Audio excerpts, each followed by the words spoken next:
আজকে এত সবজি রান্না করেছে, আজকে যে রাত্রে খাবারের আইটেম তোমাদের না দেখালে তোমরা বিশ্বাস করবে না। দেখো মা আজকে অনেক কিছু রান্না করেছে, আমি ভাবছি এখন কোনটা ছেড়ে কোনটা খাবো। চলো ভিডিওটা দেখতে থাকো আর তোমাদের সঙ্গে আজকে রান্নাটা শেয়ার করি।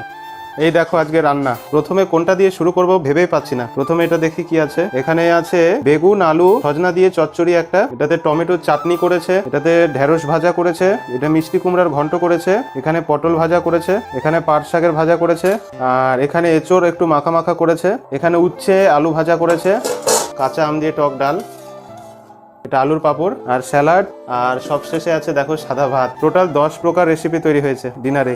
মা যেহেতু এতক্ষণ রান্না করলো তাই ভাবলাম পরিবেশনের দায়িত্বটা আমি নিই। এখন সবগুলো থালা ভালো করে সাজিয়ে নেব, বাবা মা আর আমার। এই দেখো বন্ধুরা, সব খাবার রেডি। থালা সাজানোটা কেমন হয়েছে কমেন্টে অবশ্যই জানাবে। এটাই হলো আজকের আমাদের রাতের ডিনার। Good morning.